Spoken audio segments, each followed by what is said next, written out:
Damn phones, Babylons can't crack the code. Being one of the top all-time quarterbacks coming out of high school, according to rankings, you're expected to be one of the best quarterbacks ever to play the game of college football and NFL football. You just have those expectations to be the next great quarterback in the sport of football. Now, that's not always the case for everyone, as it does come along with a lot of pressure and expectations. Some people hit those expectations and some miss it.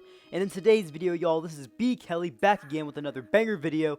And today, I'm going to talk about what happened to the top 5 all-time quarterbacks according to 24/7 Sports composite rankings. Coming in at number 5 for the top 5 all-time quarterbacks according to 24/7 Sports is Terrelle Pryor from the class of 2008. Now, in the 2008 recruiting class, Terrelle Pryor ranked as a 5-star recruit and the 15th best player in the nation, and he would end up going to Ohio State. Terrelle Pryor would have immediate action at Ohio State, as in his true freshman season, he was actually the starting quarterback for the Buckeyes. And he would end up playing at Ohio State for 3 seasons, where he played in all 13 games in every season he played in, and he completed 61% of his passes during his career while throwing for 6,177 yards, 57 touchdowns, and 26 interceptions. On the ground in his career, he would rush for 2,164 yards, averaging a very impressive 5 yards per carry and 17 touchdowns. Going into the 2011 college football season, Terrelle Pryor was expected to have a very big senior campaign where he was seen as someone that could potentially compete for a Heisman finalist spot and maybe even win it. But that would not end up happening, as on June 7th, 2011, Terrelle Pryor announced that he would withdraw from Ohio State and officially put his name for the NFL supplemental draft. Terrelle Pryor mainly did this because there were allegations on his name that he sold thousands of dollars worth of autographed memorabilia for a local booster. In the 2011 NFL supplemental draft, Terrelle Pryor would end up getting drafted by the Oakland Raiders. Terrelle Pryor would end up spending 3 seasons in Oakland as a member of the Raiders football team. Now, he was primarily a backup quarterback in his time there, as he only started in 10 games at the starting quarterback position in 3 seasons. And he really was not the best quarterback and really did not bring the most team success.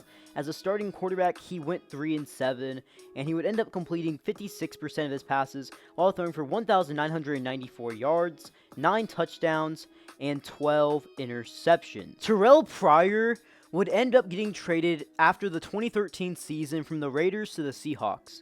Now, with the Seattle Seahawks, he was still a quarterback, but he would not make it past final cuts, and he would end up getting released before the 2014 NFL season even began. He would miss the entire 2014 season as he was a free agent, but right as free agency began, he would end up signing with the Kansas City Chiefs, but he would not last very long, as he would end up getting released on May 5th, 2015. Shortly thereafter that, he signed with the Cincinnati Bengals as a quarterback yet again, and only lasted a little over a month before being released.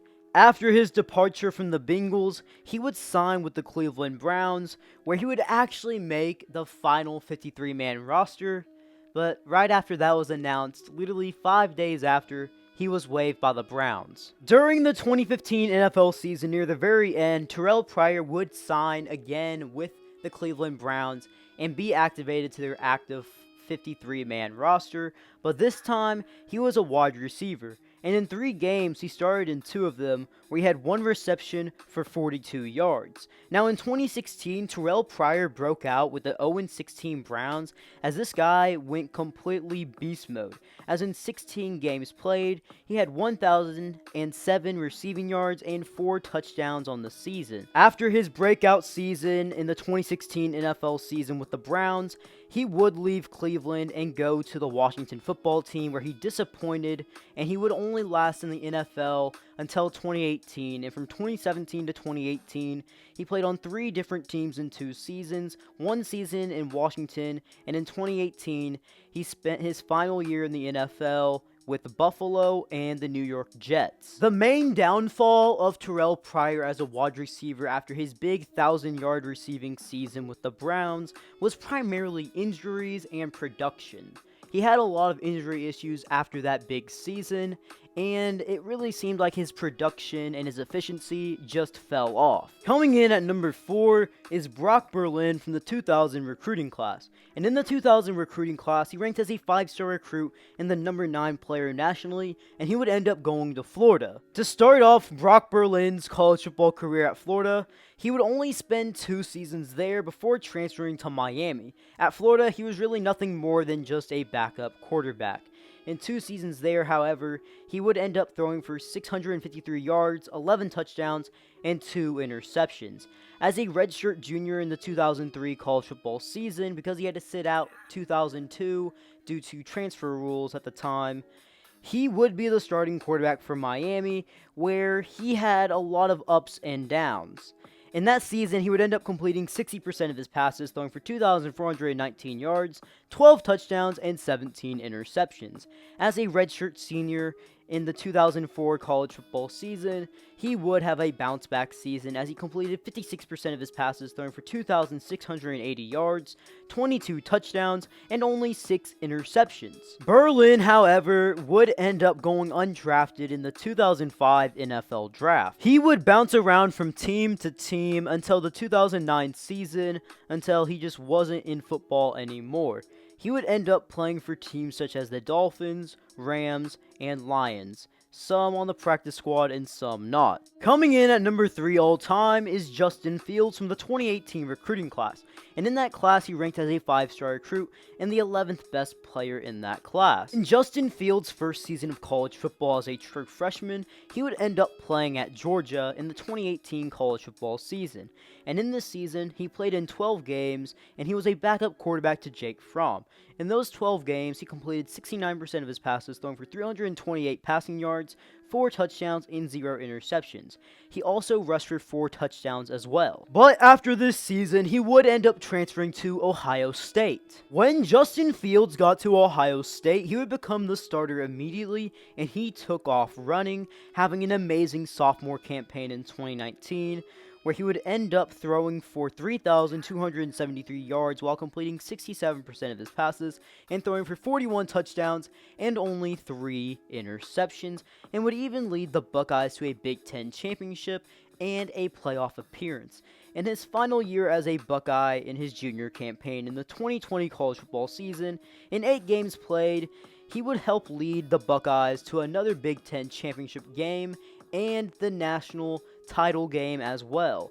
In those 8 games, he would end up completing 70% of his passes, throwing for 2,100 yards, 22 touchdowns, and 6 interceptions. In the 2021 NFL Draft, he would end up getting selected in the first round and 11th overall pick by the Chicago Bears. Coming in at number 2 all time comes from the 2018 recruiting class as well, and that is none other than Trevor Lawrence, in which he ranked as a 5-star recruit and the number 7 player nationally in the 2018 recruiting class, and he would end up going to Clemson. Trevor Lawrence would end up spending 3 seasons at Clemson before declaring his name for the 2021 NFL Draft.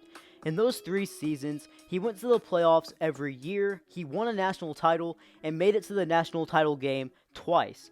Now, in his career, he completed a total of 67% of his passes, throwing for 10,098 yards, 90 touchdowns, and only 17 interceptions, and 18 career rushing touchdowns. And just like he was going into his college football career, he was seen as the number 1 quarterback going into the 2021 NFL Draft, and he would end up being selected with the first overall pick by Jacksonville. The number 1 all-time player coming out of high school at the quarterback position is none other than Vince Young from the 2002 recruiting class, where he ranked as a 5-star recruit and the 4th best player in the nation, and he would end up going to Texas. When Vince Young first got to Texas, he would end up redshirting in the 2002 college football season. In the 2003 college football season, in his redshirt freshman campaign, Vince Young would end up becoming the starting quarterback and splitting it with the other quarterback midway through the season. Now, in 12 games played in that season, Vince Young completed 59% of his passes, throwing for 1,155 yards, 6 touchdowns, and 7 interceptions. But on the ground, he rushed for 11 touchdowns, averaging 7 yards per carry and 998 rushing yards. As a redshirt sophomore in the 2004 college football season, Vince Young would start in every game for the Longhorns in this season as the starting quarterback. Now, he would help lead the Longhorns to an 11-1 record, and he played pretty well, except his passing was a little iffy at times, but his work on the ground was very impressive. Now, his stats included that he completed 59% of his passes while throwing for 1,849 yards, 12 touchdowns, and 11 interceptions. On the ground, he rushed for 1,079 yards, averaging 6.5 yards per carry, and 14 touchdowns. In Vince Young's final season as a redshirt junior at Texas, he had a monster season where he finished second place in Heisman voting and even won a national championship title. In this season, he completed 65% of his passes, threw for 3,036 yards, 26 touchdowns, and 10 interceptions.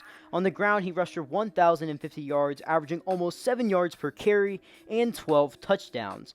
He would end up declaring for the 2006 NFL Draft, where he was taken by the Tennessee Titans with the 3rd overall pick in the first round. Vince Young would end up playing in the NFL for a total of 6 seasons, 5 with Tennessee and 1 with the Philadelphia Eagles.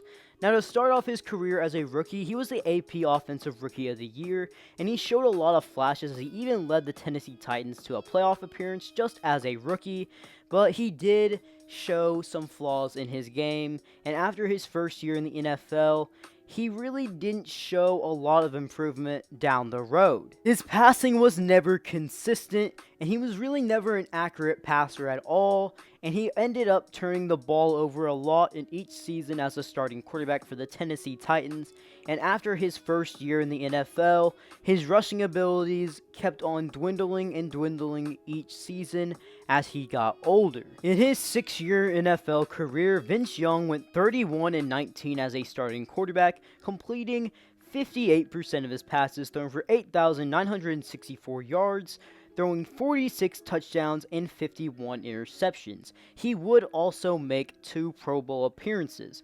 On the ground, Vince Young would rush for a career of 1,459 yards and 12 touchdowns. Well, guys, now that I'm at the end of the video, remember to smash that like button, turn on them post notifications, and subscribe for more videos. B. Kelly out.